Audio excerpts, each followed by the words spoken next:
Carolina, Maranhão. E essa mensagem 6, cujo título é Ele Vem com as Nuvens.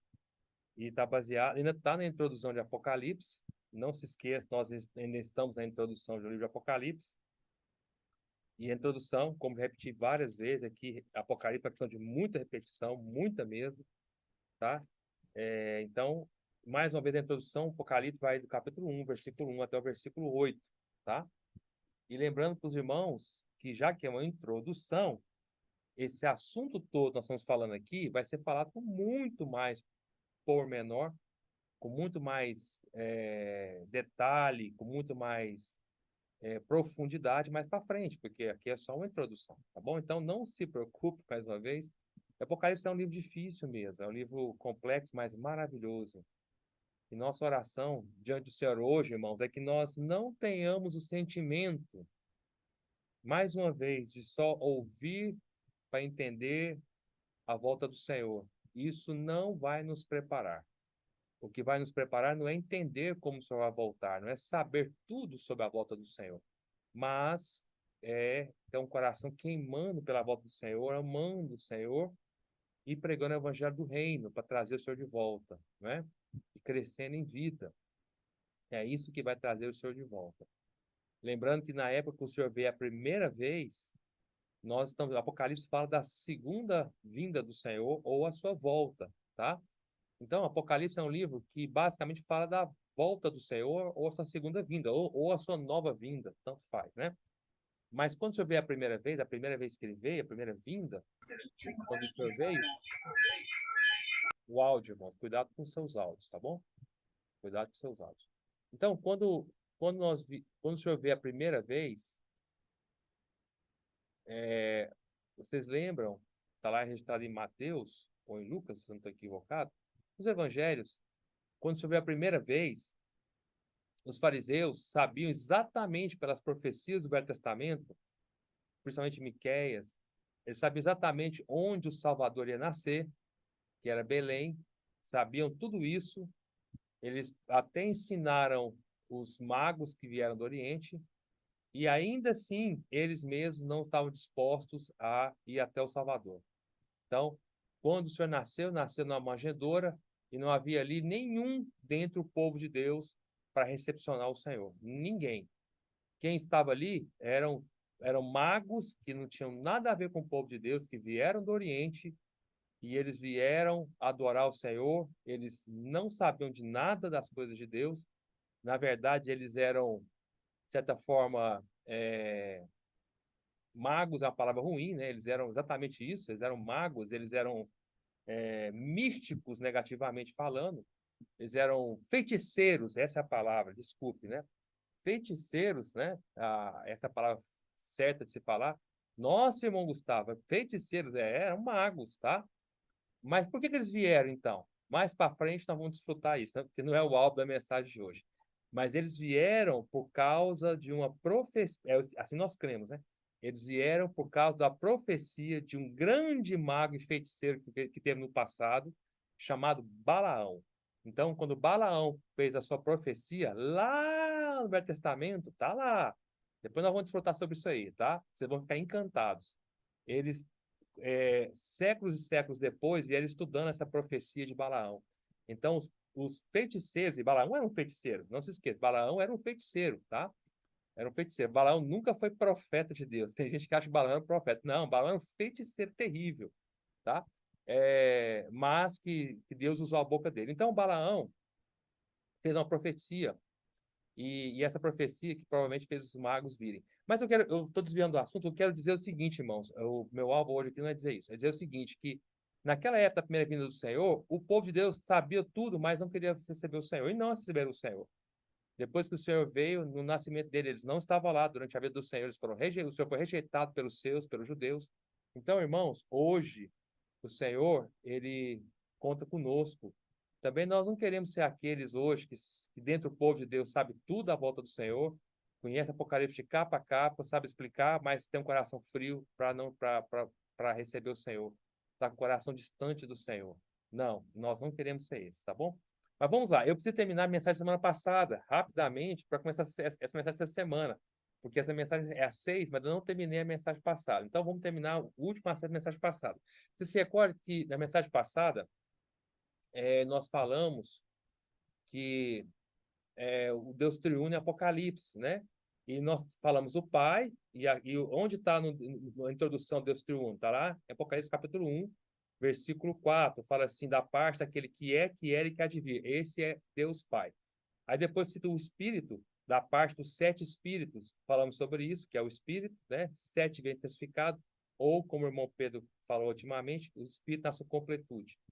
E no versículo 5 fala do Filho, da parte de Jesus Cristo, a fiel testemunha, o primogênito dos mortos e o soberano dos reis da terra. Então, é aqui que nós paramos. Então, nós falamos para os irmãos que no livro de Apocalipse, só no livro de Apocalipse, a gente pode encontrar quantos aspectos do Senhor, né? Nós podemos encontrar exatamente 26 aspectos do Senhor no livro de Apocalipse, tá? Que equivale às letras do alfabeto. Você pega todo o alfabeto, incluindo X, Y, Z, né? É, o Y, o W, né? Que nós não temos, não usamos muito na língua portuguesa, mas pega todo o alfabeto com todas as suas letras, tem 26 letras, e há 26 aspectos do Senhor. E começamos a falar de alguns aspectos. Você se recorda? Eu não vou só citar, não vou explicar, porque não dá tempo, mas nós falamos que, primeiro aspecto, número 1, né? Na letra A, vamos botar como um alfabeto, letra A, ela fala que, Apocalipse fala que Jesus ele é o Cristo, né? Letra B, que o Senhor é a fiel testemunha, falando sobre isso. Letra C, o Senhor é o primogênito dos mortos, estou falando do alfabeto, por isso estou falando letra C, tá? Você vê que tá todas as letras do alfabeto. Isso é importante, sim, na verdade, né, isso é importante porque, assim, com Cristo, você pode fazer qualquer palavra positiva do universo. Pegar todas as letras do alfabeto e pode construir qualquer palavra, não é verdade? E com Cristo, nós podemos desfrutar qualquer coisa desse universo positivo. Cristo é aquele que preenche tudo em todos.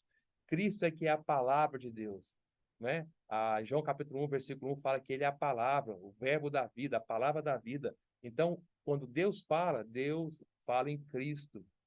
E como palavra, precisa de ter letras do alfabeto. E Cristo é cada uma dessas letras, Cristo é a palavra. Então, voltando, né? Letra C. O livro do Apocalipse fala que Cristo é o primogênito dos mortos, que iniciou a nova criação. Letra D. Está tudo em Apocalipse, vai falar para vocês. O soberano dos reis da terra. Letra E. Cristo é o Filho de Deus. Letra F. Cristo é o Filho do homem. E letra G. Cristo é o primeiro e o último.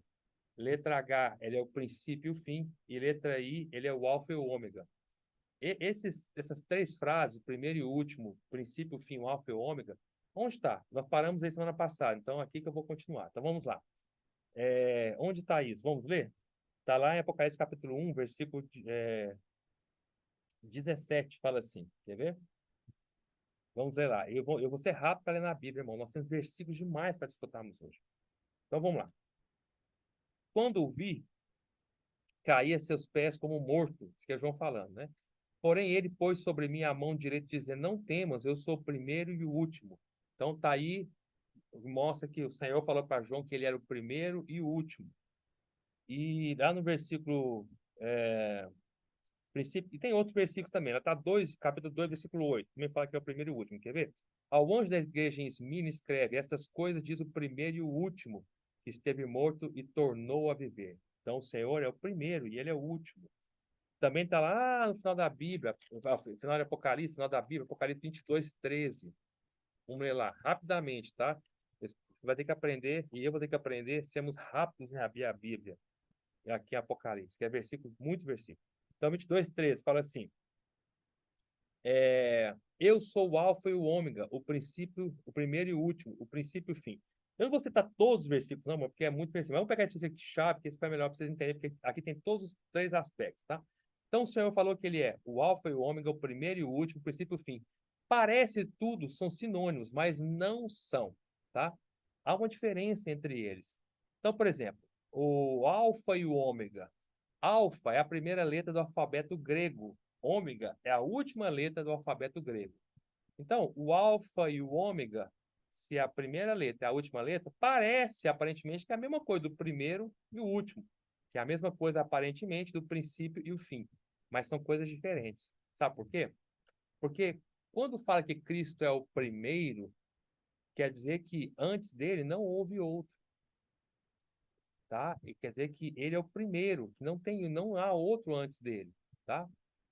E quando fala que Cristo é o princípio, quer dizer que não só que ele é o primeiro, mas que ele inicia alguma coisa. Princípio quer dizer iniciar alguma coisa. Qual é o princípio de tal coisa? Quem iniciou tal coisa? É isso, né? Qual é o princípio da queda do homem? Quando o homem, lá em Gênesis, comeu da árvore do conhecimento do bem e do mal. Então, a palavra princípio quer dizer iniciar alguma coisa. E primeiro quer dizer que é a primeira pessoa, que não há outro antes dele. São sinônimos? Não necessariamente. Alguém pode iniciar alguma coisa e não ser o primeiro, por exemplo. Pensa bem, né? Eu posso, por exemplo, eu posso ser aquele primeira pessoa que iniciou a andar com calça jeans. Mas quer dizer que antes de mim não havia outras pessoas que andavam de short? Haviam. Ou seja, eu posso ter, primeiro a tentar criar uma calça jeans, por exemplo. Não deu certo. Estou inventando um exemplo aqui para vocês, né? Então, eu fui o primeiro a tentar criar uma calça jeans, não deu certo. Aí, eu fui o segundo a tentar, não deu certo. Aí vem uma pessoa, que é a 15ª pessoa para tentar, e ela consegue inventar a calça jeans. E aí, o princípio de início da calça jeans começa com a 14ª pessoa que tentou criar a calça jeans. Ele foi o primeiro a criar a calça jeans? Não, mas o princípio de uso da calça jeans começou com ele, com a 14ª pessoa. Estou dando um exemplo para vocês, né? Que eu inventei aqui agora. É só para dizer para vocês que o princípio não é sinônimo necessariamente de primeiro. É claro, Cristo sim, Cristo é todas essas coisas. Mas quer dizer que há uma diferença de termo entre essas coisas, tá? E alfa? Alfa, quando fala que alfa é a primeira letra do alfabeto grego, e quando fala ômega é a última letra do alfabeto grego, quer dizer que vai incluir todo o alfabeto grego inteiro, do alfa ao ômega. Então, o termo eu sou o alfa e o ômega quer dizer que Cristo, ele não é só a primeira, nem só a última, como é todo o alfabeto junto, desde o alfa e o ômega. Quando fala eu sou alfa e ômega, está dizendo assim, eu sou desde o alfa até o ômega, pegando o meio. Então, Cristo é aquele que preenche todas as coisas do alfa e o ômega. Ele não é só o início, ele não é só o princípio, ele não é só o último, ele não é só o fim, mas ele também é o intervalo de tudo isso. Ele é o alfa e o ômega. E o último, da mesma maneira, o último não é necessariamente igual ao fim, né? O Cristo pode ser o último, mas não pode ser necessariamente, não quer dizer que necessariamente ele tem que ser o fim. Você entendeu o que eu quero dizer? Assim, os termos, né? Eu estou tentando explicar a diferença dos termos. Então, esses três aspectos, alfa e ômega, início e fim, primeiro e último, não são sinônimos. Isso eu estou querendo explicar para os irmãos. Vocês estão entendendo. Mas, em relação a Cristo, ele é tudo isso. Ele é tanto o primeiro, ou seja, antes de Cristo não houve ninguém. E ele é o último. Depois de Cristo não haverá ninguém. Por isso que Paulo fala que Cristo é o último homem. O primeiro homem foi Adão. Cristo é o último Adão, o último homem. Por quê? Porque depois de Cristo não haverá outro homem mais. Houve o primeiro homem, que é Adão. Cristo é o segundo Adão, o último homem. Por isso, depois de Cristo, acabou, né? Graças a Deus, irmãos, quando Cristo veio, ele iniciou um novo homem, um homem genuíno, verdadeiro, que é o último homem, certo? E da mesma maneira, Cristo é o princípio da velha criação, como fala lá em Colossenses, e também ele é o princípio da nova criação. Ou seja, antes de Cristo, nada foi criado, e nem na velha nem na nova. E ele é o fim, ele é o fim também, ele é o último e também é o fim, ele é o fim da nova criação, ele é o fim da velha criação. Quando Cristo morreu na cruz, ele destruiu a velha criação, quando ele ressuscitou, ele criou a nova criação. Então, Cristo é todas as coisas, ele é o alfa e o ômega, o primeiro e o último, o início e o fim. Eu espero que vocês tenham entendido essa diferença entre essas coisas todas, tá? Apesar que todas elas, Cristo é tudo isso, né? E ele também é a nossa vida. Ele é o princípio da nossa vida. Tudo começa na nossa vida com Cristo, né? Pode ser, por exemplo, que de manhã, quando você acorda, quando eu acordo, Cristo não seja a primeira pessoa que nós busquemos de manhã. Às vezes nós buscamos o celular, buscamos outras coisas, buscamos nosso cônjuge, buscamos nosso sustento, mas lá no meio do nosso dia, apesar de Cristo não ser a primeira coisa que nós buscamos, a primeira pessoa que nós buscamos no dia, no meu exemplo, pode ser, né? Mas lá no meio do dia, você decide, eu decido buscar o Senhor. Naquele momento, no meio do dia, que nós decidimos buscar o Senhor, Cristo foi o princípio de verdade, verdadeiramente do início do nosso dia. Tá no meio do dia, já tá meio-dia já, mas o dia já está na metade do dia, mas foi naquele momento que eu decidi ter um começo com o Senhor naquele dia. Então, Cristo virou naquele momento o princípio verdadeiro do meu dia. Aos olhos de Deus, ao meio-dia que realmente começou o meu dia. Não na hora que eu levantei. Porque eu só busquei o Senhor no meio do dia. Então, no meio do dia que Cristo virou o princípio do meu dia. Mas, ele não foi o primeiro. Deveria ter sido, mas não foi o primeiro que eu busquei no meu dia. E aí, quando termina meu dia, Cristo pode não ter sido o último também que eu busquei, ter orado ao Senhor antes de dormir, buscado o Senhor. Pode não ter sido o último, certo? Mas Cristo quer ser ainda o fim de todas as coisas negativas do meu coração naquele dia. Ele quer ser o fim de todas as coisas é, que não foram de Deus no meu coração naquele dia. Então, irmãos, o que eu quero, meus exemplos não são bons, mas o que eu quero dizer para os irmãos é que é, Cristo pode não ter sido o primeiro e ainda ser o princípio. Ele pode não ter sido o último no nosso dia, mas ainda pode ser o fim. Mas ele quer ser o primeiro e o último, o princípio e o fim, e o alfa e o ômega. Ele quer ser tudo isso, ele já é isso, mas ele quer ser na nossa vida, tá? Então, vamos para o próximo aspecto. Letra J. Cristo é aquele que vive, né? Está lá em Apocalipse, capítulo 1, versículo 18. Vamos ler lá? Apocalipse 1, 18, tá? Deixa eu ler para vocês, rapidamente.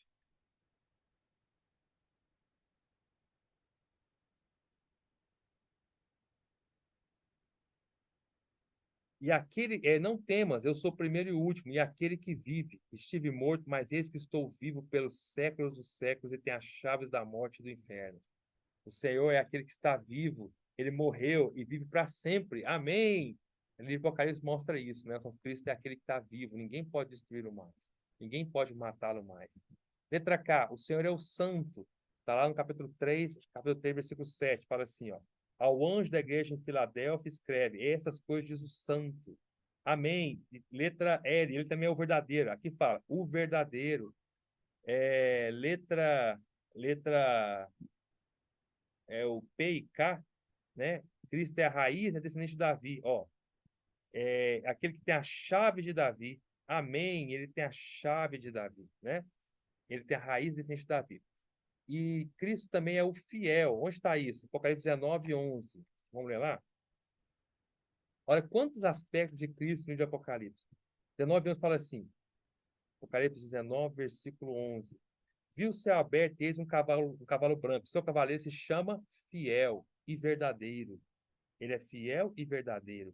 E julga e peleja com justiça. Tá? Ele é digno da nossa confiança, irmãos. Ele é verdadeiro. E tudo que ele fala em Apocalipse é verdade. E vai acontecer. Ele também é o Amém. Sabe que Cristo é o Amém? Quando a gente fala Amém, né? Cristo é o Amém. Ah, o irmão Roberto fica chateadíssimo, né? Já falou para mim várias vezes aqui em Araguaína, né? Que ele fica muito chateado quando alguém fala alguma coisa negativa na reunião e outro irmão diz Amém. Ele fala, não, você não pode dizer amém para as coisas negativas, não. Cristo é o amém. Amém é só para as coisas positivas. Cristo é aquele que quer dizer assim seja, né? Que é o amém. Cristo é aquele que diz amém para toda a palavra de Deus. Está lá em Apocalipse 3,14, fala assim: ao anjo da igreja de Laodiceia escreve: essas coisas diz o amém. A testemunha fiel e verdadeira, o princípio da criação de Deus. Então, Cristo é o amém. Ou seja, tudo que Deus faz, Cristo diz sim, amém. Assim seja. O Senhor cumpriu tudo que o Pai mandou ele fazer. O Senhor cumpriu tudo que Deus quis. Para toda a vontade de Deus, Cristo foi o amém. Para todas as promessas de Deus, Cristo é o amém. É aquele que fala assim seja, há de acontecer. Então, isso quer dizer o amém, não é? Tem irmãos que acham ruim falar amém. Vai na reunião, tem irmãos que acham ruim gritar amém. Mas o amém é Cristo, irmãos. Vamos ler letra O. Cristo é a origem da criação de Deus, né? Acabamos de ler aqui, 3,14, né? Você viu? Ele é, assim diz o Amém, a testemunha fiel e verdadeira, o princípio da criação de Deus. Que todas as coisas foram criadas em Cristo. Quando Deus foi criar o universo, Cristo foi a ação, a origem da ação de Deus. Né? Deus, ele criou todo o universo por meio do seu Filho, tá? É a raiz existente de Davi, eu já falei para vocês, tá? O leão da tribo de Judá e o cordeiro, também já falei para vocês no capítulo 5. O Rei dos Reis, o Senhor dos Senhores, está lá em Apocalipse 19, 16. Tem no seu manto e na sua coxa um nome escrito: Rei dos Reis e Senhor dos Senhores. Quando o Senhor vier lutar contra o anticristo e seu exército na guerra do Armagedon, Cristo vai vir como Rei dos Reis. Todos os reis dessa terra vão estar se unidos contra Cristo, mas Cristo é o Rei sobre todos eles. Ele é o Senhor sobre todos os senhores, tá? Ele é o Rei dos Reis, Senhor dos Senhores, né? Ele é a autoridade, o cabeça de todo o universo. Cristo é a palavra de Deus, tá? Em Apocalipse, aqui no capítulo 19, versículo 13, fala assim: está vestido com manto tinto de sangue, o seu nome se chama o Verbo de Deus, a palavra de Deus, tá vendo? Cristo é a palavra de Deus, por isso ele é o alfa e o ômega, ele é do alfa ao ômega. Qualquer letra do alfabeto grego é Cristo, Deus usa Cristo. Por isso, irmãos, tudo que nossa boca falar tem que ser para edificação. Paulo fala que tudo que nós falarmos, não saia nada que não seja para edificação. Porque toda palavra que nós usamos deve ser Cristo, deve ter cada vogal do alfabeto grego, do alfa e o ômega. Tudo que nós fazemos tem que ser Cristo. E se nós iniciamos algo, se Cristo for o alfa na nossa vida, ele vai ser até o ômega, ele vai ser conosco. Aquilo que Paulo fala, né? A boa obra que o Senhor iniciou, ele há de findá-la até o dia final. O Senhor, ele iniciou o processo na nossa vida, ele continua trabalhando em nós, ele não nos abandonou no final, no início, no meio do processo. Ele é do alfa e o ômega, e ele vai concluir como sendo o ômega na nossa vida, tá? Ah, e a estrela da manhã. Cristo, ele é a estrela da manhã. Já estamos na letra W do alfabeto português, né? A estrela da manhã. Está lá em Apocalipse 22, 16. Fala assim: Eu, Jesus, enviei meu anjo para vos testificar essas coisas às igrejas. Eu sou a raiz e a geração de Davi, a brilhante estrela da manhã. Tá? Aqui mais uma vez mostra que isso é a raiz, a geração de Davi e a brilhante estrela da manhã. Tá? Daqui a pouco nós vamos falar sobre a estrela da manhã, tá? Eu não vou falar agora, não, daqui a pouco nós vamos falar. Cristo também é a lâmpada, já falamos sobre isso, tá na Nova Jerusalém, né? Apocalipse 20, 21, 23, que Cristo é a lâmpada da Nova Jerusalém. Eu não vou ler agora, porque nós já falamos muito sobre isso. Cristo também é o esposo, já falamos sobre isso também, tá? Mas vamos ler aqui, 21, 2. Nós já sabemos isso, mas vamos ler. 21, 2. Vi também a cidade santa, Nova Jerusalém, que descia do céu da parte de Deus, ataviada como noiva adornada para o seu esposo, que é Cristo.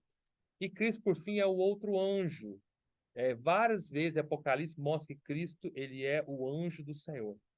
E daqui a pouco nós vamos falar também porque Cristo é o anjo do Senhor. Eu não vou ler os versículos sobre o anjo aqui, porque nós vamos falar agora daqui a pouquinho sobre o anjo, aí vocês vão entender, tá bom? Então aqui nós falamos todos os aspectos de Cristo no livro de Apocalipse, que vai da letra A do alfabeto completo, né, até a letra Z, tá?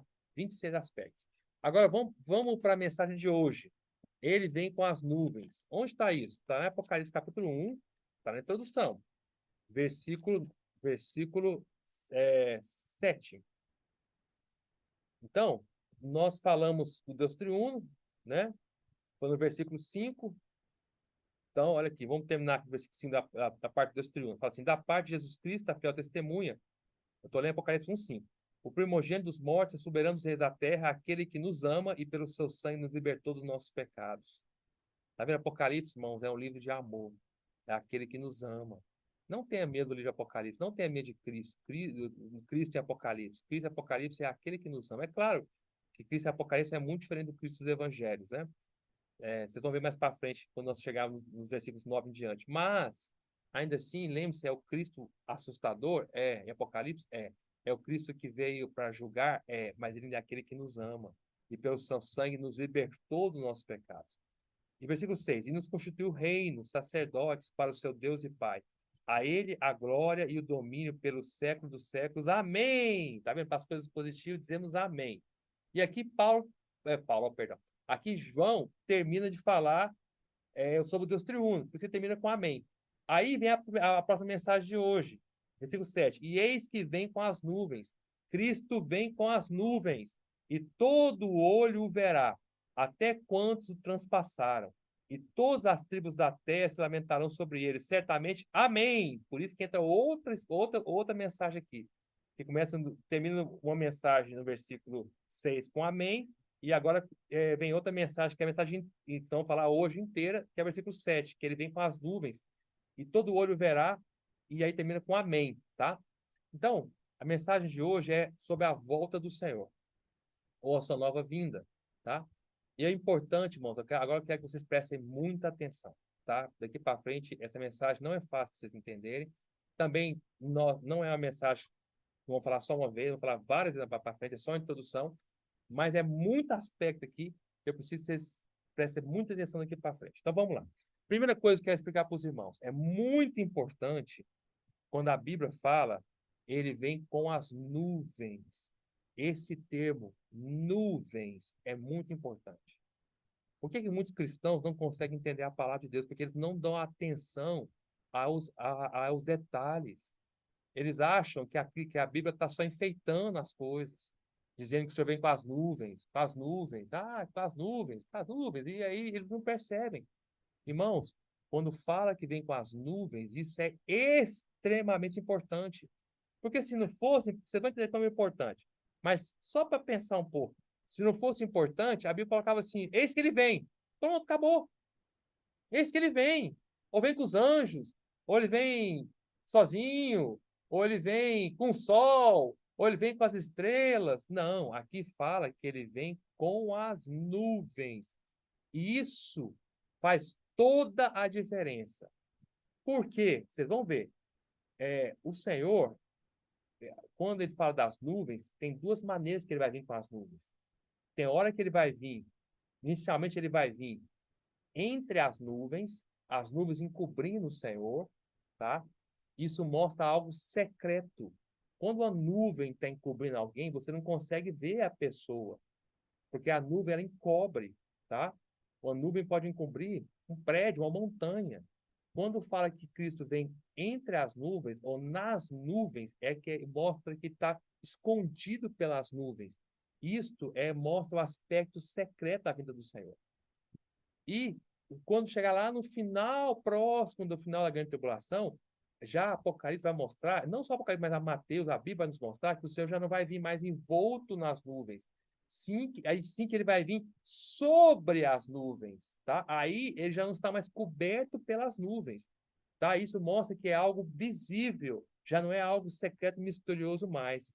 Agora é algo público, porque ele vai estar sobre as nuvens, todos vão ver, tá? Mas, independente se vai vir na parte secreta ou pública, a nuvem está envolvida, ou cobrindo o Senhor secretamente, ou o Senhor sobre ela para que todos possam ver, tá? Então, o que eu quero mostrar para entender que houve muita discussão no passado entre muitos filhos de Deus, grandes estudiosos da Bíblia, houve muita discussão que Cristo viria antes da grande tribulação, e já um outro grupo diria que Cristo vai vir depois da grande tribulação, tá? E aí, os que dizem que Cristo vem antes da grande tribulação são chamados pré-tribulacionistas. São aqueles que creem que Cristo vem quer dizer antes da tribulação, da grande tribulação. Os que creem que Cristo vem no final da grande tribulação, depois da grande tribulação, no final, são os quer dizer, depois, tribulacionistas, ou seja, depois da grande tribulação. E já houve brigas homéricas entre esses dois grupos. Até hoje, muitos cristãos se dividem entre esses dois grupos. Mas, na verdade, há versículos na Bíblia que mostram que Cristo vem antes da grande tribulação? Sim, há. Há versículos na Bíblia, em Apocalipse, que mostram que Cristo vem depois da grande tribulação? Sim, há. Ué, irmão Gustavo, como é que é isso, então? Você vem antes ou vem depois? Você tem os dois versículos, como é que prova isso? É justamente isso que vamos falar hoje. Ele vem antes e depois. É que os cristãos não conseguiam entender que a Bíblia mostra dois aspectos. Ele vem antes e depois. E aí brigavam. Não, só pode ser antes, não, só pode ser depois. E aí entra em conflito. Mas eles não entenderam que a vinda do Senhor, a sua volta, a sua nova vinda do Senhor, ela tem dois aspectos. Um aspecto secreto e um aspecto público. E aí vocês vão entender hoje. Quando fala do aspecto secreto do Senhor, é antes da grande tribulação. Quando o Senhor vem e secretamente envolvido pelas nuvens. E poucos verão ele, tá?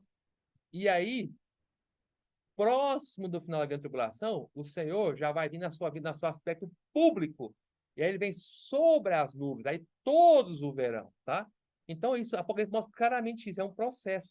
Então, não pense, irmão, que a vida do Senhor é tão simples assim, que o Senhor sai do trono, puf, direto para a terra. Não, a Bíblia não mostra que o Senhor faz assim. O Senhor não vem do trono de Deus, puf, direto para a terra. Não, ele faz um processo. Por isso chama parousia. A palavra grega parousia, que quer dizer sobre a volta do Senhor, a palavra grega parousia quer dizer, na verdade, a presença do Senhor, porque o Senhor, durante a sua volta, ele vai fazendo uma presença, ele vai gastando um tempo, entendeu? Depois ele vem, é como se fosse um degrau. Ele vai do trono para os ares, para as nuvens, e quase próximo do final da tribulação, você sai das nuvens e vem para a terra. Então, é um processo, tá? Nessa descida do trono para as nuvens, é aspecto secreto dele. Quando ele estiver nas nuvens, o Senhor Jesus vai fazer muitas coisas nas nuvens.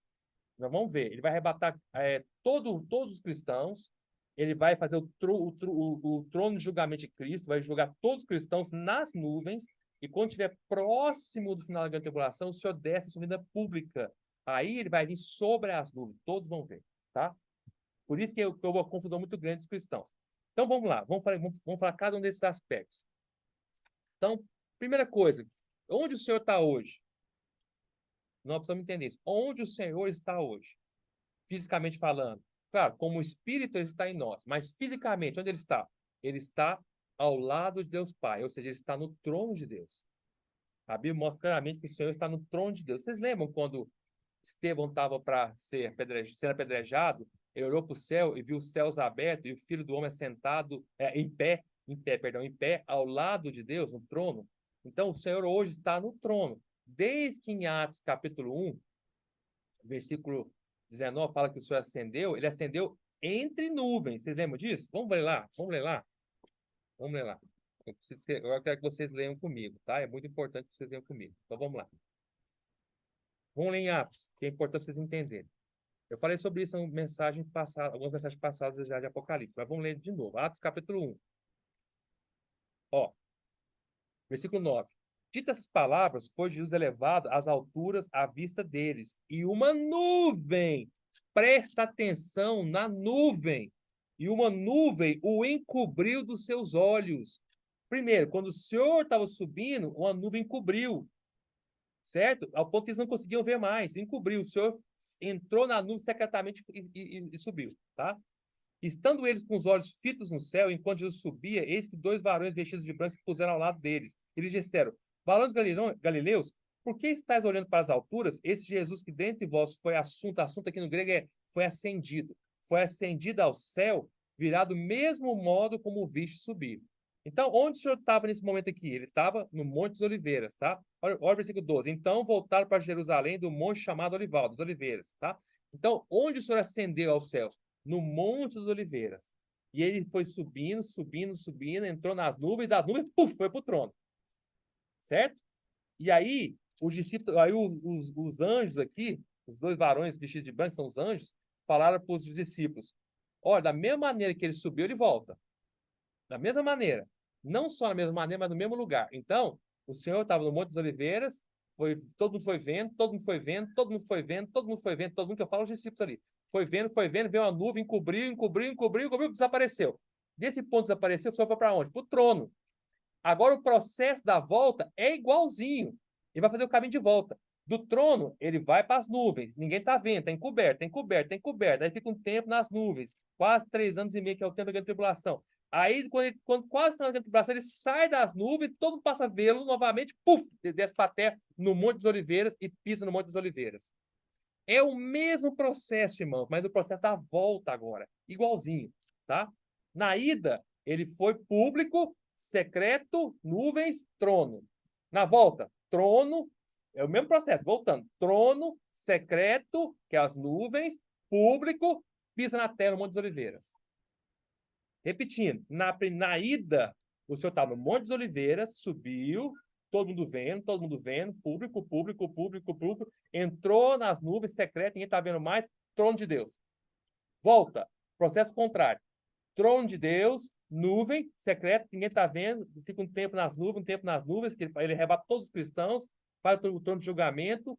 Aí o trono de julgamento de Cristo é para dar recompensa, ver quem vai para a cidade exterior e quem vai reinar com o Senhor e vai ser os vencedores que vai vir com o Senhor no final da tribulação. Aí o Senhor sai no final da tribulação das nuvens, entra sobre as nuvens, fica público, todo mundo passa a ver, desce para a terra e pisa no Monte das Oliveiras. O mesmo processo, tá? Então vamos falar desses dois aspectos do Senhor, um por um, para a gente entender agora. Vamos falar do aspecto secreto do Senhor. Aspecto secreto do Senhor, vamos lá. Então, e como tem esses dois aspectos, tá? O secreto que é oculto nas nuvens e o público no final da grande tribulação que confundiu os cristãos. Deu briga entre pré e pós, tá? Mas, na verdade, é uma vinda só, mas com dois aspectos.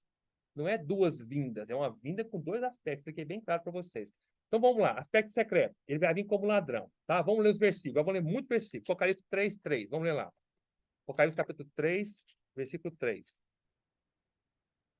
Lembra-te, pois, do que tens recebido e ouvido, que é o Senhor falando para a igreja de Sardes. Guarda-o e arrepende-te, porquanto se não vigiares, ó, vigia.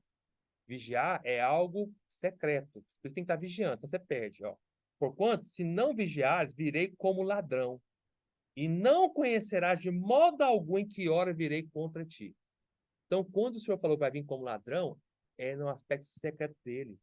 E se nós não estivermos vigiando, irmão, a gente perde. Nós não vamos saber de modo nenhum a hora que ele vai vir, tá? Nós vamos estar vigiando. Outro versículo, o Senhor fala, Apocalipse 16:15. Um ladrão, ele vem secretamente, certo? Um ladrão não vem tocando trombeta. Cheguei, vou roubar, todo mundo vai me ver agora. O ladrão falando assim, todos os olhos me verão. O ladrão é assim? Quando o Senhor vem como ladrão, todos os olhos vão ver ele? Não, o ladrão vem de tal maneira que pouquíssimos virão. Só os que estavam apercebidos, vigilantes. Ele não vem tocando trombeta, o ladrão vem secretamente. Ele não quer ser visto por todo mundo, só quer ser visto o menos possível, não é? No caso do Senhor, só os vigilantes vão ver o Senhor nessa vida secreta. Isso é quando o Senhor sai do trono, que ele está no trono hoje, e vai para as nuvens, tá? Do trono para as nuvens. Mas vamos ler, vamos com calma. Apocalipse 16:15. Outro versículo, ó, o Senhor fala, eis que venho como vem o ladrão. Bem-aventurado aquele que vigia e guarda as suas vestes para que não ande nu e não se veja a sua vergonha, tá? Não está só em Apocalipse, não, está em Mateus também. Vamos ler lá, Mateus capítulo 24. Mateus 24. Rapidamente. 24, 40 a 44. Fala assim. Ó. Então, olha, vamos ler o versículo 37, na verdade, ó. Vamos ler o versículo. Vamos ler do versículo, na verdade, do versículo 36. Mas a respeito daquele dia e hora, esse dia e hora que está falando aqui, aqui quem está falando é o próprio Senhor Jesus. Mas a respeito daquele dia e hora, ninguém sabe, nem os anjos do céu, nem o filho, senão o Pai. O que o Senhor está falando aqui?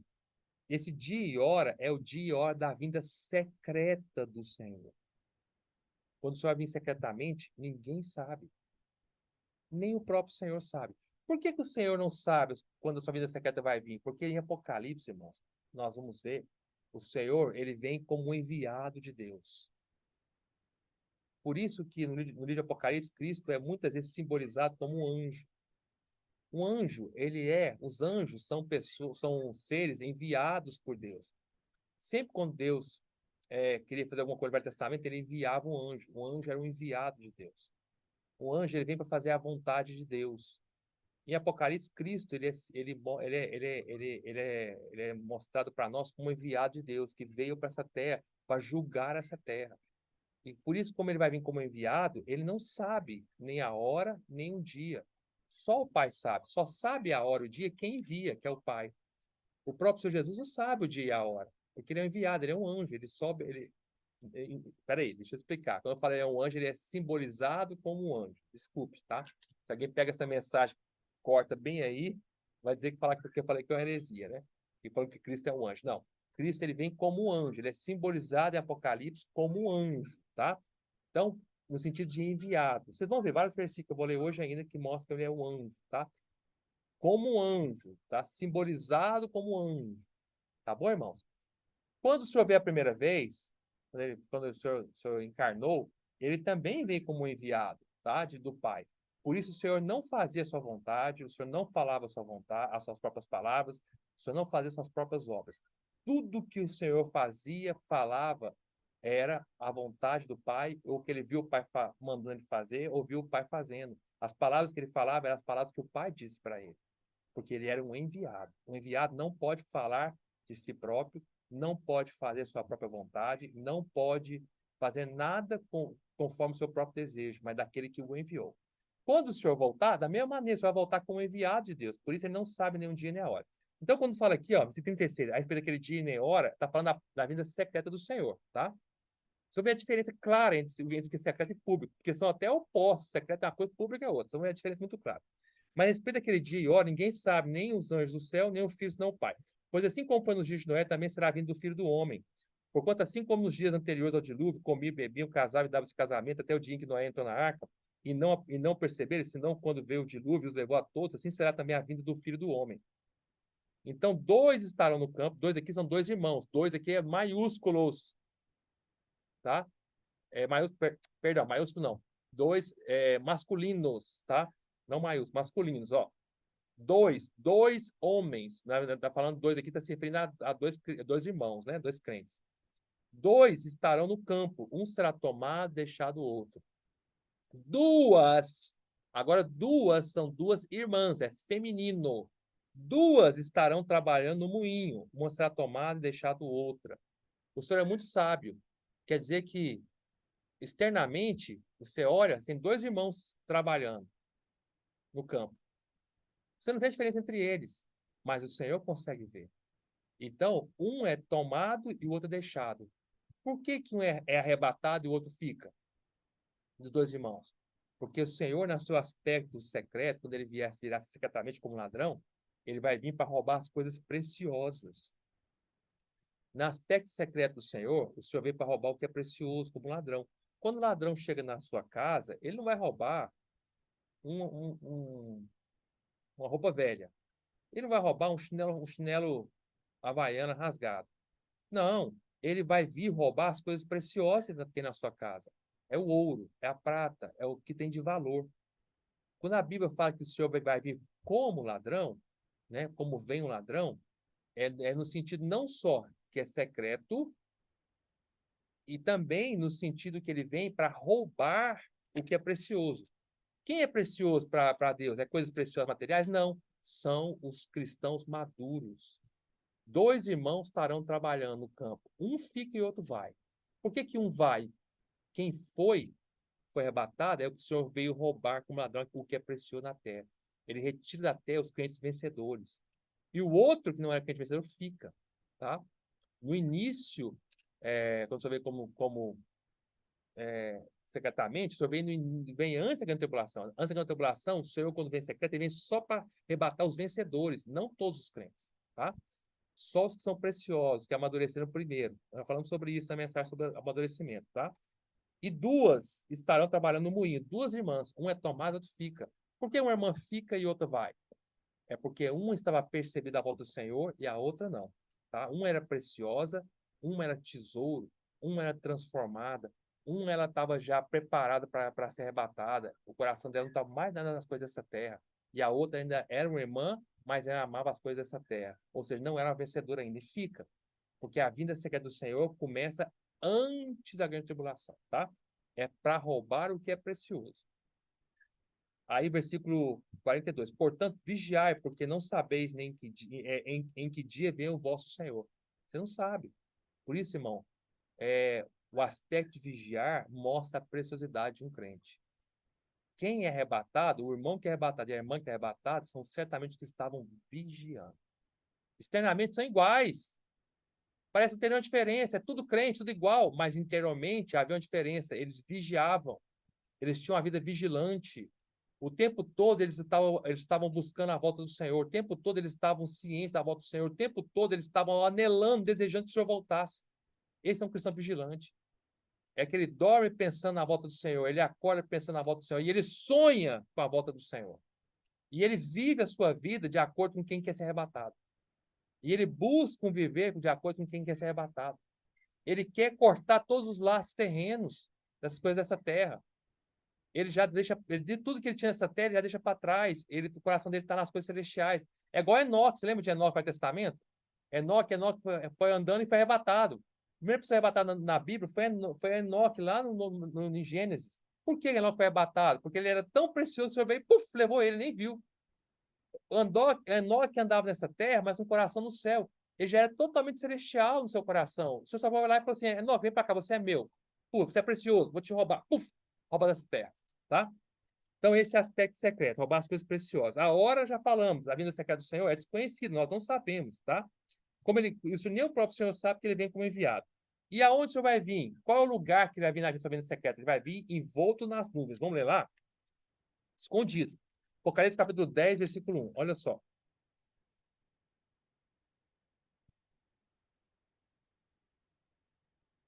Daqui a pouquinho eu vou dar um resumão de novo desse processo, da parousia do Senhor, tá?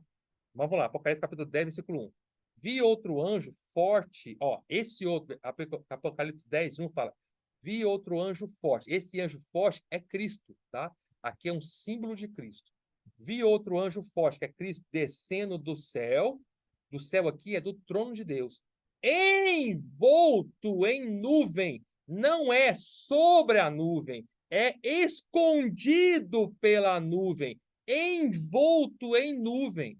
Quando fala envolto em nuvem, é secreto, ninguém está vendo, tá?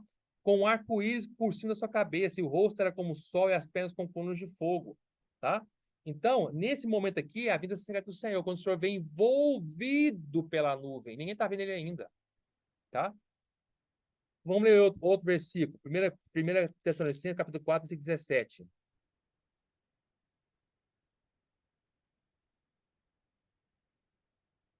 1 Tessalonicenses 4, 17.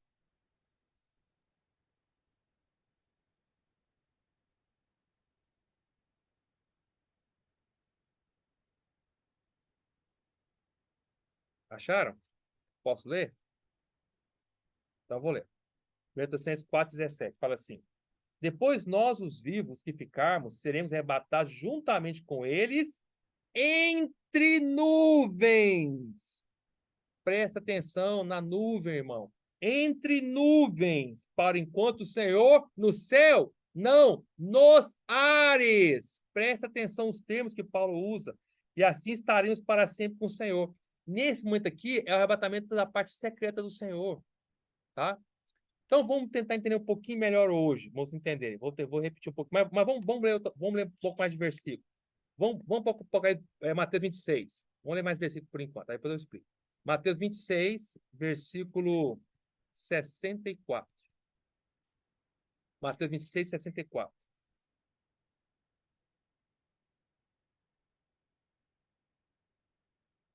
Ó, tu disseste, entretanto, eu vos declaro que desde agora vereis o Filho do Homem assentado à direita do Todo-Poderoso e vindo sobre as nuvens do céu. Tá? Aqui, o Senhor respondeu isso os fariseus, para o sumo sacerdote.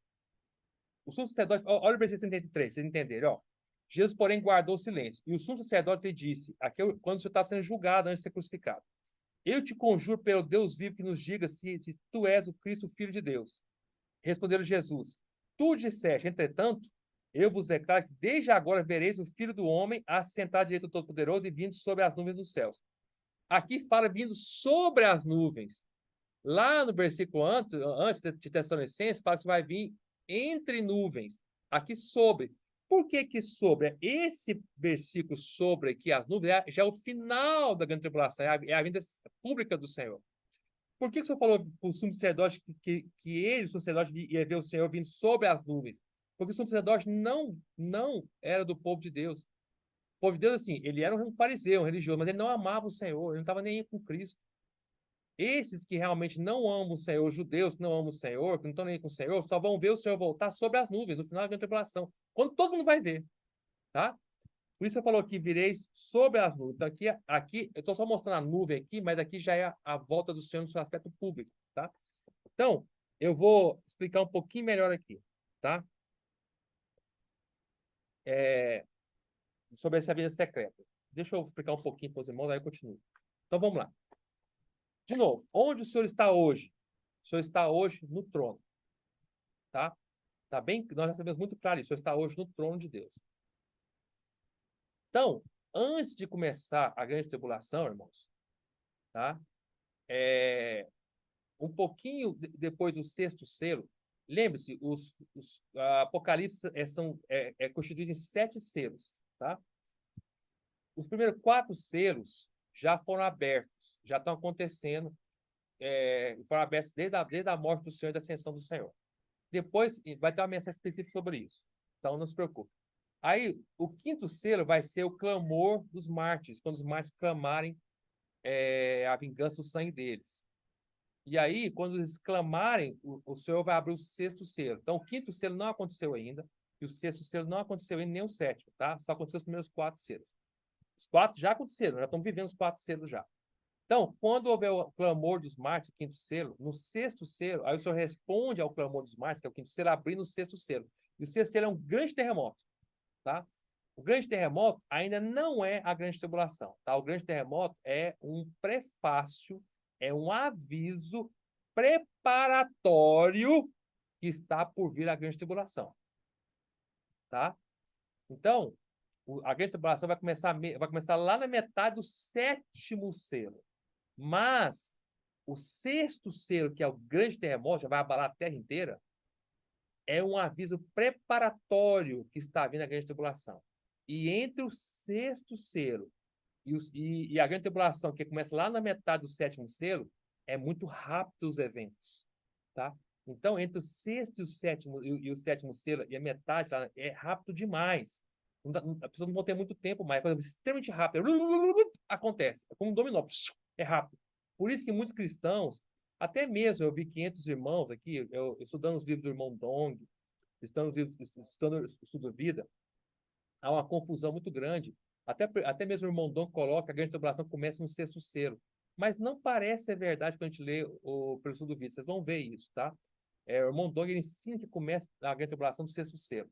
E já o irmão Lee já ensina, e eu concordo com o vocês vão entender depois mais para frente, que a grande tribulação começa lá na metade do 7º. Mas por que é tão confuso?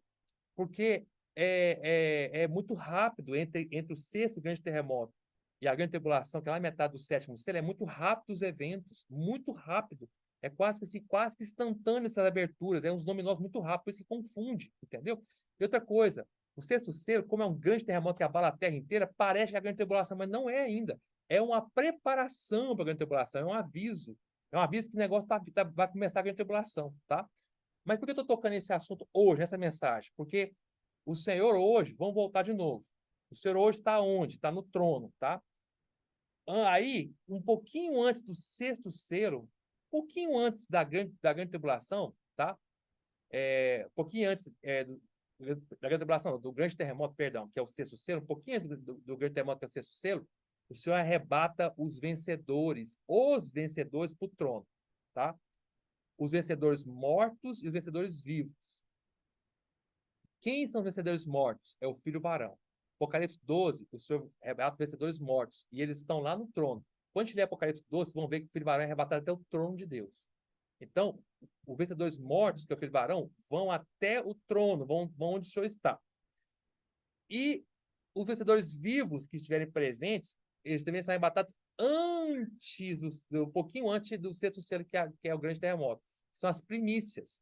Quando você lê Apocalipse 14 e fala das primícias, vocês vão perceber que elas aparecem lá no Monte Sião no 3º céu, que é o trono de Deus, tá? O Monte Sião é chamado trono de Deus, é a mesma coisa, tá?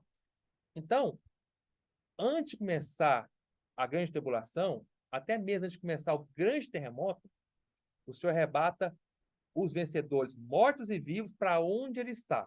E aonde ele está? No trono.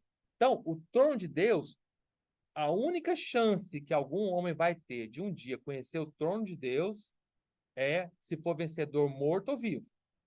Ou é um filho varão, ou é uma primícia. Só o filho varão e as primícias vão ter a chance de conhecer o trono de Deus. Tá, irmãos? Muito bem. Aí, foram arrebatados para o trono de Deus, onde o Senhor está. Aí, começa, aí abre o sexto selo, que é o grande terremoto. Aí os eventos são rápidos, chega até metade do sétimo selo, que acho que, se eu não me engano, é a quarta trombeta, eu posso estar equivocado aqui de cabeça, começa a grande tribulação, tá? Nesse momento da grande tribulação, o Senhor sai do trono, tá? Nesse momento do trono, na verdade, que o Senhor arrebata até o trono, é o momento do Senhor começa. É uma coisa muito rápida. É quando você do trono você já sai descendo rapidamente assim, para os ares. Do trono sai para os ares ainda e volta, secretamente, onde quando o Senhor arrebata os vencedores, tá? É muito rápido esse. Bom, continuando. Então, o Senhor, esse momento, ele arrebata para o trono, do trono, os vencedores, mortos e vivos, ficam ali com o Senhor, e eles descem rapidamente ali, muito rapidamente com o Senhor, entre as nuvens, secretamente, tá? Aí, esses vencedores, mortos e vivos, vão com o Senhor até os ares. Então, você sai do trono e vai para os ares, fica nos ares, mas ainda ninguém está vendo ainda, está secreto, tá? Então, esse é o propósito da vida secreta do Senhor, é arrebatar os vencedores é, mortos e vivos. Aí começa a grande tribulação. Durante a grande tribulação, o que o Senhor faz? Vai arrebata os vencedores tardios, são aqueles que morrem durante a grande tribulação por amor ao Senhor. Também vão para os ares. Só que nesse momento, esses vencedores tardios não vão para o trono mais, vão para os ares. Então, estão com o Senhor ainda escondido com o Senhor. E vai acontecer a grande tribulação, uns 3 anos e meio, tá? Aí, próximo do final da grande tribulação, o Senhor pega, arrebata todo o resto dos crentes, todos, não vencedores que ficaram. Os crentes não vencedores mortos e os crentes não vencedores vivos. Arrebatam todos eles. Aí eles vão usar eles agora para ficar junto com o Senhor, mas próximo da grande tribulação. Nesse momento, o Senhor vai, então, estabelece o tribunal de Cristo, onde o Senhor vai julgar todos os crentes, mortos e vivos, todos, vencedores e não vencedores, todos. Para quê? Esse julgamento não é para salvação ou perdição, porque um crente já não é mais julgado sobre salvação ou perdição. O crente é salvo para sempre. Esse julgamento no tribunal de Cristo não é para salvação ou perdição, é para recompensa. Se vai ter recompensa ou não. E a recompensa é ser um vencedor ou não, tá? Aqueles que foram recompensados pelo Senhor, que foram julgados pelo Senhor e passaram no julgamento do Senhor, vão, no final da grande tribulação, vir com o Senhor no seu aspecto público, tá? São vencedores, tá? Os outros crentes que não foram aprovados no tribunal de Cristo, eles vão para um lugar que não sabemos aonde, ninguém sabe, que é chamado trevas exteriores, e vão ali ser tratados pelo Senhor no período do milênio, tá? O tempo que será necessário de cada um ser julgado pelo Senhor no milênio, né? Mas os vencedores, no final da grande tribulação, o Senhor... Então, desde que quando o Senhor desce para os ares, o Senhor está muito ativo. A volta do Senhor, a parousia, essa presença do Senhor, ela vai do trono para os ares, e isso é um processo... O Senhor está fazendo muitas coisas nos ares, tá? O Senhor arrebatou os vencedores, mortos e vivos, desceu para os ares com eles. Nos ares, o Senhor arrebata os vencedores tardios, que morrem pelo Senhor. Depois, arrebata todo o resto dos crentes mortos e vivos, se tiverem, não vencedores. Se estabelece o tribunal de Cristo, julga todo mundo, vencedor, não vencedor, morto ou vivo, julga todos os crentes, todo mundo, que eu falo crentes, todos os crentes, julga todos os crentes, tá? E aí, no final, o Senhor desce na sua vida pública com os vencedores para lutar contra o anticristo e os exércitos na guerra do Armagedon. Irmãos, está entendendo? Nesse processo da vida pública do Senhor, aí sim, é quando o Senhor falou que todos os olhos o verão, tá? Então, agora vamos entrar para esse aspecto da vinda pública do Senhor, tá? Então, espero que você tenha entendido até agora a vida secreta. Então, primeira coisa, a vida secreta, o Senhor vem como ladrão, para roubar o que é precioso, os vencedores. Segundo, a hora, ninguém sabe, tá? Por isso é secreto. Nós temos que estar vigiando. O lugar que o Senhor vai vir na sua vida secreta, vai vir entre as nuvens, escondido, tá?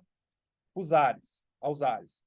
E para que você vai fazer isso? Para roubar os crentes como vencedores. E tem um versículo muito precioso que eu quero que vocês entendam isso. É muito precioso, tá?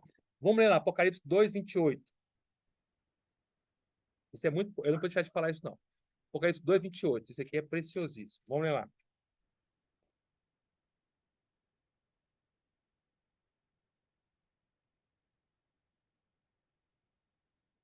Fala assim, ó. Assim como. Esse aqui é o Senhor falando para os vencedores, tá? Estou falando isso para o vencedor da igreja em Tiatira. Ó, olha o versículo 26, ó. Ao vencedor, estou lendo Apocalipse 2:26. Ao vencedor que guardar até o fim as minhas obras,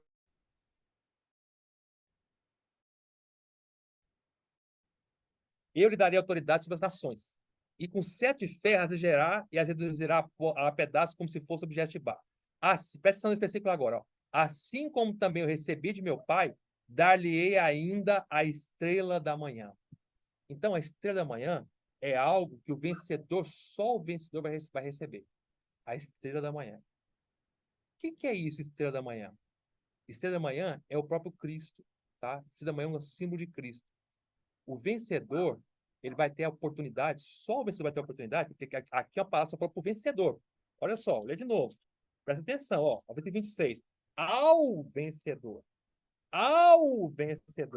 não é para todo mundo, não. Ao vencedor, que guardar até o fim as minhas obras, eu lhe darei o quê? Autoridade sobre as nações.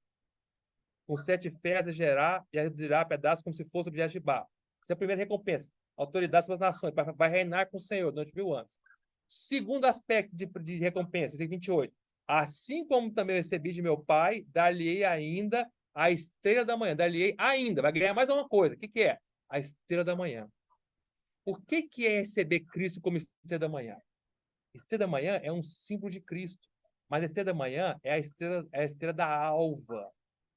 É chamada estrela da alva, ou estrela d'alva, né, como alguns falam, né? A estrela da alva é a primeira estrela que você vê de madrugada, quando o dia está começando a clarear, mas está escuro ainda. É a última estrela que você consegue ver antes que o dia clareie, ou a primeira da madrugada, tá? A última que você consegue ver, ou a primeira da madrugada, tá? Assim, do amanhecer. É chamada estrela d'alva. Parece que na astronomia, se eu não estou equivocado, essa estrela, eles falam que é Júpiter, não sei. Eu não sei. A vida eu li que em algum lugar, se você ficar de madrugada, acordado, você vai ver essa estrela. É a última que você consegue ver, que ela está anunciando que vai nascer o dia, tá? Aí os astrônomos sabem que estrela é essa, mas esse é um símbolo de Cristo, como a estrela da manhã. Por isso, é uma estrela da manhã. Por quê? Porque ela aparece quando está amanhecendo. Tá? Vou estar quase amanhecendo, no finalzinho do dia para iniciar amanhã. Mas às 3 da manhã, eu te pergunto, todo mundo vê ela? Se nós fizermos aqui uma pesquisa, né? Uma pesquisa entre nós aqui que estamos ouvindo essa live, que não somos muitos, eu queria perguntar, depois você vai me responder no final dessa mensagem. Quem aqui já viu a Estrela da Manhã alguma vez? Essa é a da Alva. Poucos de nós aqui. Eu nunca vi. Você já viu? Poucos aqui. Aí você vai pesquisar, acho que ninguém que se brincar viu. Por que nunca vê a estrela da manhã? Porque ninguém fica acordado, vigiando a noite inteira para poder ver a estrela da manhã. Então a estrela da manhã só vê quem está vigiando. Ela é algo secreto. É a estrela d'alva, essa estrela que ela começa, que ela aparece só no finalzinho do dia, início da manhã, é só para quem está vigilante, é algo secreto. Então, Cristo como estrela da manhã vai ser uma recompensa que o vencedor vai ter, ou seja, aqueles crentes que amam o Senhor, que são vigilantes, vão ver Cristo voltando no seu aspecto secreto, como estrela da manhã. Eles estão vigiando, eles não sabem que hora que vai aparecer a estrela da manhã, mas ficam vigiando. Quando eles ficam vigiando, eles veem Cristo como estrela da manhã. Mas a Bíblia também mostra que Cristo virá como o sol. Como o sol. Olha a diferença entre estrela da manhã e sol. Onde está isso que vai virar como o sol, João Gustavo? Vou te mostrar. Vamos ver. Porque esse é outro versículo que mostra muito claramente esse aspecto secreto e público da volta do Senhor. Como o sol está lá em Malaquias capítulo 4, versículo 2, tá? Malaquias 4, versículo 2. Vamos ler lá. Malaquias 4, versículo 2. Acharam? Se acharam, eu não achei ainda não. Eu estou mais devagar que vocês hoje. Estou tentando encerrar, mas não estou conseguindo, não. Olha, Malaquias, capítulo 4. É o último versículo, é o último livro da Bíblia, hein? Eu estou aqui apanhando. 4, 2. Olha só. Vamos ler. Fala assim. Mas para vós outros que temeis o meu nome, nascerá o sol da justiça, trazendo salvação nas suas asas, e saireis e saltareis com bezerros soltos da estrebaria, tá? Então aqui está falando que o Senhor vai vir como o sol da justiça. O sol, deixa eu te perguntar, o sol, todo mundo vê o sol, sim ou não? Sim. Se você dormir até mais tarde, você vai conseguir ver a estrela da manhã? Não vai. Mas não importa o quanto você durma, se você dormir muito, acordar tarde, você vai conseguir ver o sol. Quando fala que Cristo virá como sol, é no seu aspecto público. O sol todos verão. Se nós perdemos a oportunidade de ver Cristo como estrela da manhã, quer dizer que nós não fomos vencedores, nós não vimos Cristo voltar no seu aspecto secreto. Nós não estamos vigiando. Mas se nós ficarmos dormentes hoje, viver a vida cristã dormente, como quem está dormindo, quando o sol vai vier, como Cristo vier como sol na sua vida pública, aí nós vamos ver. Porque todos vão ver, não só nós, mas toda a terra vai ver Cristo vindo como sol. Nós vamos ver aspecto claro, vocês vão entender. Aí perdeu. E como sol, todo mundo vê, você não precisa vigiar nada. Pode dormir, ter a vida cristã morna, dormindo. Porque alguém que está dormindo hoje é alguém que não está ligando para nada. Alguém que está dormindo, ele não tem reação nenhuma. Deus fala com ele. Você pega uma pessoa que está dormindo, parece um morto. Você cutuca nele, mexe com ele não tem reação. Ele não fala, ele não ouve. Uma pessoa dormindo é assim. Ele não sente nada, ele fica neutro, não tem reação nenhuma, nem a favor nem contra. Ele é a pessoa dormindo. Muitos cristãos hoje vivem a vida cristã dormindo, tá? E eles só vão acordar quando vier o sol. Perde a chance de ver Cristo voltando como estrela da manhã. Mas alguém que está acordado é alguém que tem reação. Ele é vivo, ele está preocupado, ele vigia, ele reage, ele ama o Senhor, ele toma posição para as coisas de Deus, ele não está dormente, dormindo, como se fosse um morto, tá? Vamos ver o aspecto claro. Então vamos lá. Primeiro, quem vai ver Cristo no seu aspecto claro, no seu aspecto público, como o sol? Toda a terra. Mas vamos ler os versículos mais claros. Todas as tribos da terra, mais claramente. Vamos ler Apocalipse capítulo 1. Agora, daqui para frente eu vou ser mais rápido, tá, irmão? Para terminar bem mais rápido. Capítulo 1. Vamos ler lá. Versículo 7. Ó. É o versículo dessa mensagem. É o versículo que temos dessa mensagem. Apocalipse 1, 7. Eis que vem com as nuvens, e todo olho verá. No seu aspecto público, quando você vier com as nuvens, nuvens aqui é sobre as nuvens, todo olho verá. É público, todo mundo vai ver o sol. Até quantos o transpassaram. E todas as tribos da terra se lamentarão sobre eles, certamente amém. Quando fala aqui, todas as tribos da terra, está falando de tribo de índio? Não. Está falando de tribo. Que tribo é essa? Que tribo da terra?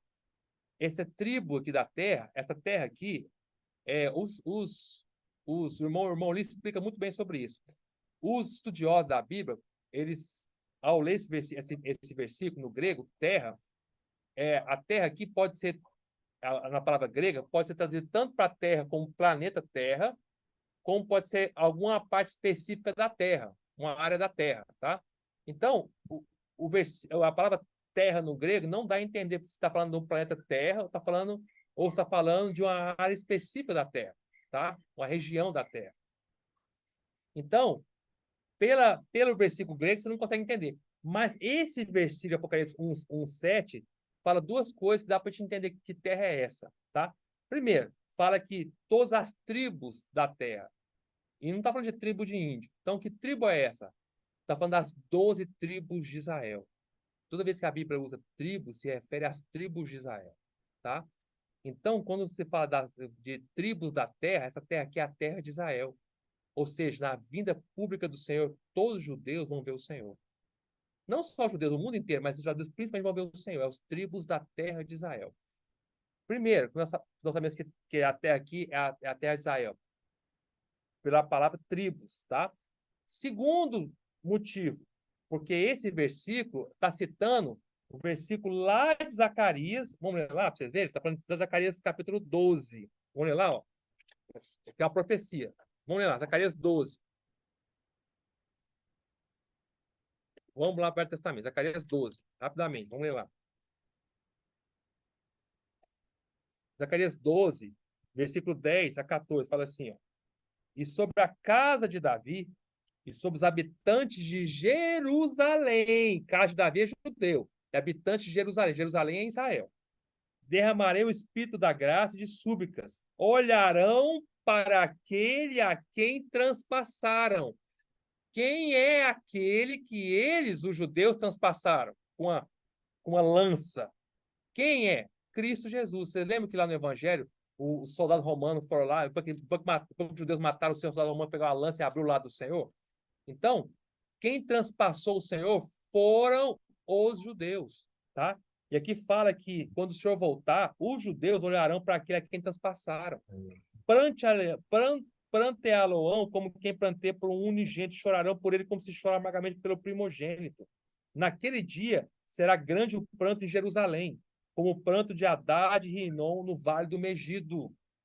A terra pranteará cada família à parte, a família da casa de Davi. Agora está falando das tribos, ó.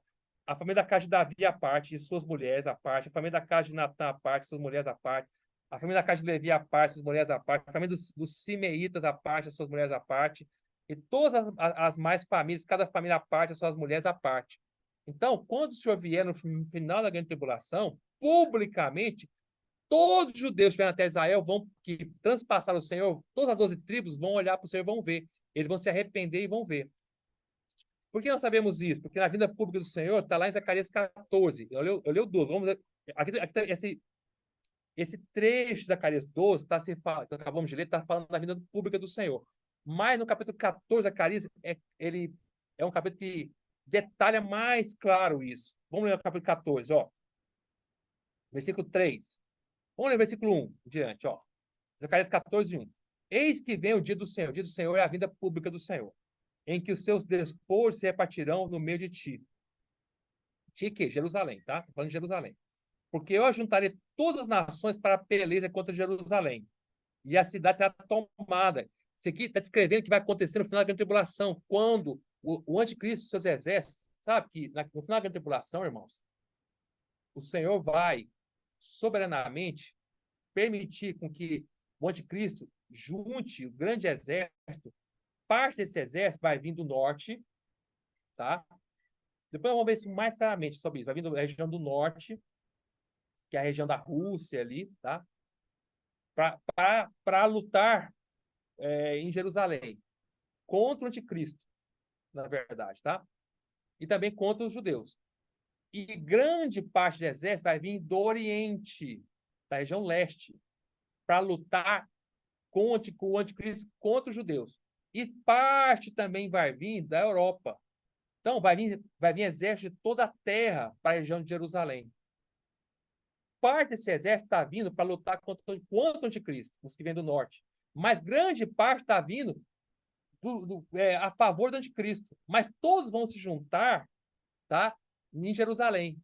E o anticristo, com seu exército principal, é para matar os judeus, tá? Para destruir os judeus, terminar os judeus. Nesse momento, quando eles estão vindo, eles vão cercar Jerusalém. Quando cercar Jerusalém, os judeus que vão estar ali, eles vão estar cercados e não vão ter caminho.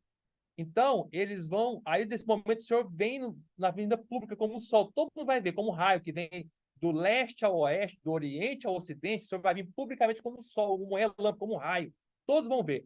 E aí, os judeus vão ver o Senhor que eles transpassaram, vão se arrepender, vão crer no Senhor, vão invocar o nome do Senhor. Aí, o Senhor vem, pisa no Monte das Oliveiras.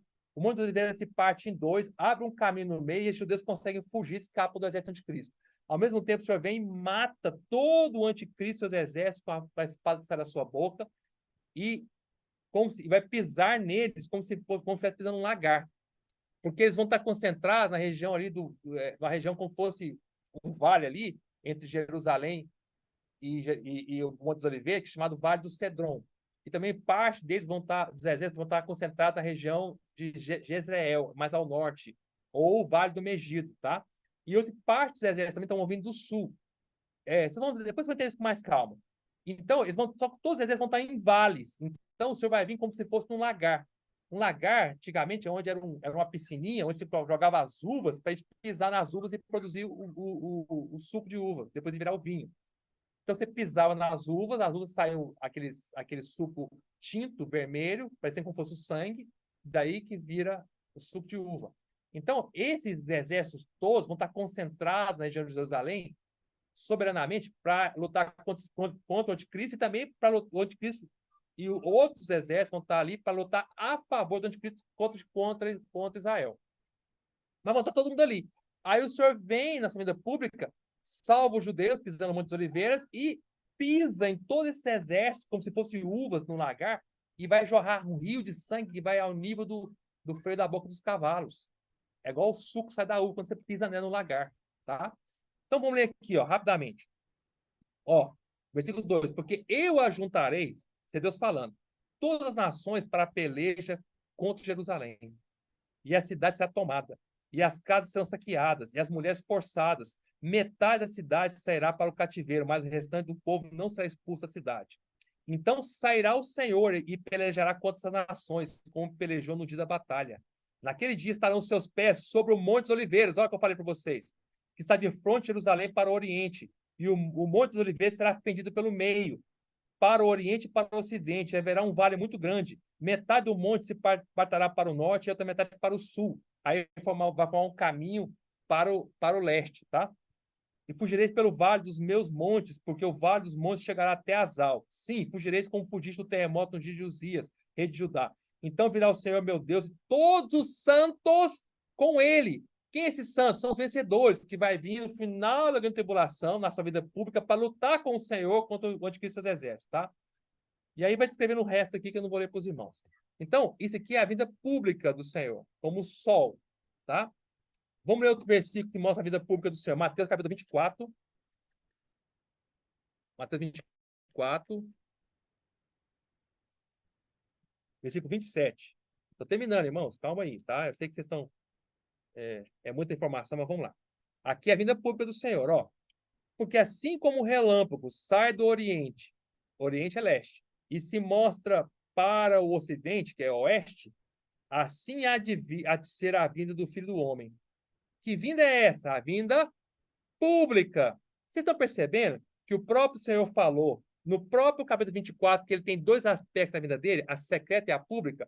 Aqui é a pública, no final da grande tribulação. E a vinda secreta é antes da grande tribulação, um pouquinho antes, tá? Que onde está? No próprio capítulo 24, no versículo 43, ó. Mas considerar isto: se o pai de família soubesse a que hora viria o ladrão, vigiaria e não deixaria que fosse arrombada a sua casa. Por isso, ficar também vós apercebidos, porque a hora em que não cuidar do filho do homem virá. Olha o versículo 37. 36, pois a respeito daquele dia, e olha, ninguém sabe, nem os anjos dos céus, nem o filho, senão o pai. Porque, pois assim como foi nos dias de Noé, também será vindo do filho do homem, tá? Então, olha o versículo 42, portanto, vigiai, porque não saberem que dia vem o vosso Senhor. Aqui é aspecto secreto. Então, você não sabe a hora que ele está vindo. É secreto, ele está vigiando. Agora, no versículo 27, é o contrário, é público. Todo mundo vai ver, todo olho vê, todo mundo está sabendo que ele está voltando. Ó, 27. Porque assim como o relâmpago sai do Oriente e se mostra até no Ocidente, assim há de ser a vida do Filho do Homem. É claro isso, tá? E vai acontecer aonde? Que hora vai acontecer essa vida pública? No final da tribulação. Se você ler os versículos anteriores, o senhor fala isso, que é no final da tribulação. Quando que a grande tribulação começa, tá? Começa quando de Cristo botar sua imagem no templo. Vocês sabem que o templo de Israel ainda não foi reconstruído, mas vai ser reconstruído um dia. E quando for reconstruído, lá em Daniel capítulo... vou falar rapidamente aqui. Daniel capítulo 9 fala a profecia das 70 semanas. Lá fala que o anticristo vai fazer uma aliança de uma semana, ou seja, de 7 anos, com os judeus, para que eles possam ter paz para reconstruir o templo. E eles vão reconstruir o templo, tá? E vão voltar a ter os seus rituais que eles tinham no Velho Testamento, que até hoje eles não têm, porque não tem um templo, tá?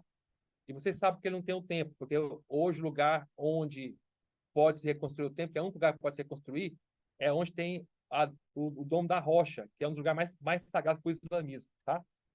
Então tem que ser destruído o Domo da Rocha para reconstruir o templo. Por isso até hoje não foi reconstruído. Mas vai ser destruído, vai ser reconstruído o templo ali.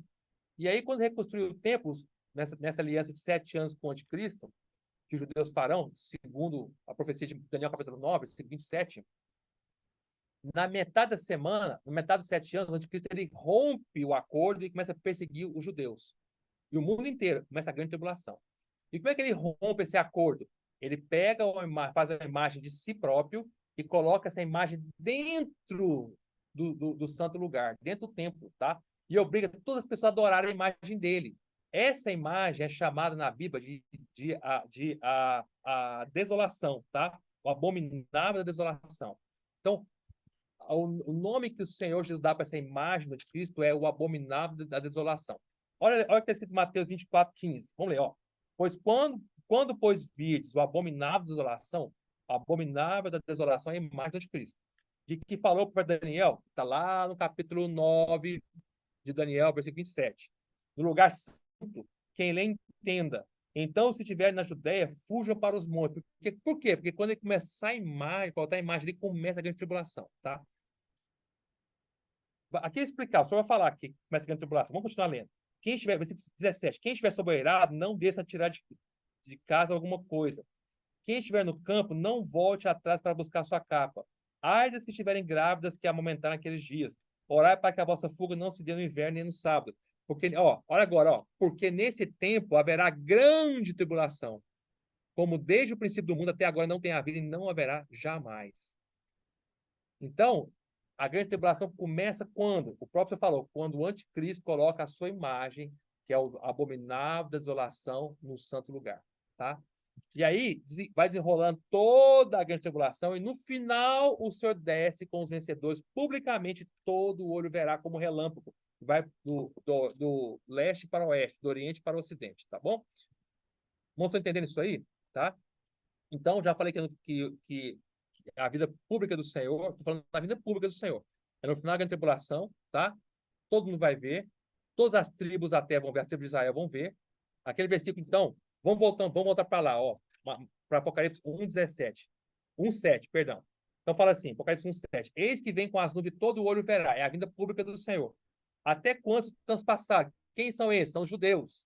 E todas as tribos da terra. Quem são essas tribos da terra? São as 12 tribos de Israel, tá? Segundo Zacarias, capítulo 12, nós já lemos. Se lamentarão sobre ele. Certamente, amém. É a vinda pública. Então, vinda pública, todo mundo vai ver, mas principalmente as 12 tribos de Israel, tá bom?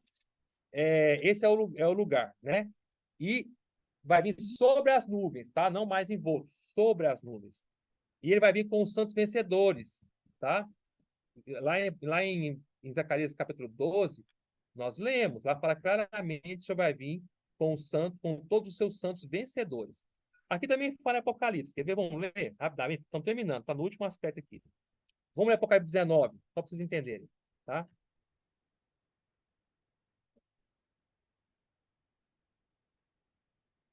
Apocalipse 19, vamos ler lá. 19:11. Esse é o último ponto, tá, irmão? Terminando. 19:11, ó. Viu o céu aberto e eis um cavalo branco, seu cavaleiro se chama Fiel e Verdadeiro, ele julga e peleja com justiça. Os seus olhos são chamas de fogo, na sua cabeça há muitos diademas, tem um nome escrito que ninguém conhece, senão ele mesmo. Está vestido com um manto tinto de sangue, seu nome se chama o Verbo de Deus. E seguiam-no os exércitos que há no céu. Quem são eles? São os vencedores. Montando cavalos brancos com vestiduras de linho finíssimo, branco e puro. Já falei essa mensagem passada, tá? Sai da sua boca uma espada afiada para com ela ferir as nações, e ele mesmo as gerar com sete de ferro. E pessoalmente pisa o lagar do vinho do furor da ira do Deus Todo-Poderoso. Esse lagar do vinho é a guerra do Armagedon, quando o Senhor pisa no exército do anticristo e mata todos eles. Tem no seu manto e na sua coxa um nome escrito, Rei dos Reis e Senhor dos Senhores. Então viu um anjo posto em pé no sol e clamou com grande voz, falando a todas as aves que voam pelo meio do ceio. Vinde, reuni-os para a grande ceia de Deus, para que com mais carne de reis, carne de comandante, porque matou todo mundo, ó. Aí sobrou carne para caramba para comer. carne de reis, carne de comandantes, carne de poderosos, carne de cavalos, seus cavaleiros, carne de todos, quer livres, quer escravos, tanto pequenos como grandes. E vi a besta e os reis da terra com os seus exércitos congregados para pelejarem contra aquele que estava montado no cavalo e contra o seu exército. A besta é o anticristo. Os reis da terra tá junto com ele para pelejar contra o Senhor, lá na guerra do Abagedon, tá? E lá no vale do Cedron, principalmente ali, entre Jerusalém e o Monte das Oliveiras. Aí o Senhor desceu, pisa no monte, as oliveiras abrem, os judeus fogem, o Senhor vem e mata e pisa em todos, matando todos os exércitos do anticristo, que é as uvas que está pisando, aí sai o sangue deles, os cavalos, os cavaleiros, e vai fluir rio de sangue por cento e tantos quilômetros. Vamos ver isso depois. Até no nível da boca dos cavalos, tá? E a Bíblia fala quantos quilômetros mesmo vai correr o sangue. A Apocalipse vai falar isso. Vai falar certinho quantos quilômetros vai correr o rio de sangue. Tá? Vai correr uma quantidade grande, mais de 100 quilômetros correndo rio de sangue na boca dos cavalos aqui. Tanto de sangue que vai correr, tá? Que é o suco da uva, que é o anticristo e seus exércitos, tá? E o anticristo, você vai matar ele na hora? Não, vai pegar ele e vai jogar direto no lago de fogo, ó. Mas a besta foi aprisionada e com ela o falso profeta, que com os sinais feitos diante dela, seduziu aqueles que receberam a marca da besta e eram os seus adoradores da sua imagem. A sua imagem é o que o Senhor chamou de abominável desolação lá em Mateus 24. Acabamos de ler. Os dois foram lançados vivos dentro do lago de fogo que arde com um enxofre. Os restantes foram mortos com a espada que sairá da boca daquele que estava montado no cavalo, e todas as aves se fartaram das suas carnes. Então, irmãos, entenderam isso aí? Qual a diferença da vida pública do Senhor, da vida secreta do Senhor? Então, eu vou parar por aqui, mas eu vou só fazer um resumo grande agora para você, bem rápido, tá? Resumão, bem grande aqui, da volta do Senhor. A volta do Senhor é uma só, mas ele vem em etapas, e cada etapa tem o seu aspecto, tá? O Senhor hoje está no trono, junto com o Pai. Próximo de começar a grande tribulação, um pouquinho antes do sexto selo, que é o grande terremoto, o Senhor arrebata os vencedores mortos e vivos até o trono. Tá? E esse arrebatamento, na verdade, já é o início do processo do Senhor sair do trono e descer com eles para ficar entre as nuvens, secreto entre as nuvens, tá? Quando o Senhor vem como ladrão roubando os preciosos. Daí do trono, rapidamente, o Senhor desce para as nuvens, junto com os vencedores, desse aspecto secreto, e fica ali nas nuvens. Aí começa a grande tribulação. Na grande tribulação, os vencedores já estão com o Senhor, mortos e vivos, nas nuvens, tá? Então, os vencedores foram para o trono, desceram com o Senhor rapidamente para as nuvens. Então, a grande tribulação, o Senhor não está mais no trono. Durante os últimos 3 anos e meio desta era, que é a grande tribulação, o Senhor já não está no trono mais, ele está nas nuvens, ele desceu para as nuvens. O Senhor começou a sua parousia, a sua presença viva. Parousia no grego quer dizer presença. Então, ele está presente com os vencedores ainda nos ares, tá? E aí, está rolando a grande tribulação aqui embaixo. Aí, cristãos que ficaram, os cristãos não vencedores que ficaram vivos, alguns morrem pelo Senhor. Puf! São arrebatados também junto com o Senhor para os ares. São vencedores tardios. Os outros cristãos que não morrem pelo Senhor na grande tribulação, estão vivos ali, estão ali. Próximo, final da grande tribulação, o Senhor arrebata eles também, os ares, tá? Os vivos. E os mortos, que também estão mortos em Cristo, que não foram vencedores, também são arrebatados também para os ares. Aí o Senhor estabelece o seu trono de tribunal de Cristo nos ares, para julgar todos os crentes, vencedores e não vencedores, mortos e vivos, todos. Para saber quem vai reinar com o Senhor, quem não vai reinar com o Senhor, quem vai voltar com o Senhor no final da grande tribulação para lutar com o anticristo e seus exércitos, ou quem vai para as trevas exteriores, tá? Os que são aprovados são os vencedores. Aí no final da grande tribulação, próximo final, o Senhor vem na sua vida pública, todos os olhos o verão. E junto com o Senhor vêm os vencedores, os santos, tá? Na sua vida pública, que é como relâmpago, como raio, que vai do Oriente ao Ocidente, do leste ao oeste, todos os olhos o verão. E nessa vida pública, o Senhor já não está mais envolto pelas nuvens, ele não está mais secreto, está público. O Senhor está agora na vida pública sobre as nuvens, todos estão vendo ele, tá? Aí o Senhor vem, desce ali no Monte das Oliveiras e pisa no Monte das Oliveiras, ele abre no meio, forma um caminho, os judeus estão cercados por anticristo, são salvos, oram para o Senhor, arrependem, choram, vira aqueles que eles transpassaram, invocam o nome do Senhor, recebem o Senhor ali, aceitam o Senhor como o seu Senhor naquele momento, né? E entram para o caminho. São livrados, caminham entre o Monte dos Oliveiras, são livrados de ser esmagados, de ser mortos pelo anticristo. Ao mesmo tempo, o Senhor vem, salva os judeus que estão vivos ali, os que ficaram ali vivos ali, e mata todo o anticristo dos exércitos, pisando como se fosse uvas no grande lagar da ira do furor de Deus, tá? Que é a guerra do Armagedon, tá bom? E aí, então, termina a vinda do Senhor, os seus dois aspectos. Então, daí vocês entendem, como eu falei nessa mensagem, da mesma maneira que em Atos o Senhor ascendeu, ele volta. Lá em Atos 1, quando o Senhor estava até a primeira vez, ele estava no Monte das Oliveiras. Aí ele sai do Monte das Oliveiras, tira o pé do Monte das Oliveiras, vai ascender ao céu, tá todo mundo vendo ele, todo mundo vendo ele, todo mundo vendo ele, é público. Aí vem uma nuvem, cobre o Senhor secreto e ele vai lá para o trono. Assim foi a ascensão do Senhor até hoje, foi lá em Atos. E ele continua no trono. Próximo da volta do Senhor, o Senhor sai do trono, vai para as nuvens, ninguém está vendo ele secreto, só os que são vencedores. Aí passa a grande tribulação, ele sai das nuvens, é público, todo mundo está vendo ele, ele vem, pisa no Monte das Oliveiras, salva os judeus. Aí acontece todos esses eventos, nós falamos, pisa no Monte das Oliveiras, salva os judeus, e pisa no anticristo dos exércitos e destrói eles. E acaba a guerra na terra, o Senhor vai destruir o anticristo todos os seus exércitos, tá? Até se acalma. Tá bom? Entenderam, irmãos? Todos esses princípios aí? Jesus, Senhor. Espero que vocês tenham entendido. Se não entenderam, também calma. É só introdução. Vamos falar isso durante todo o Apocalipse, tá bom? Amém.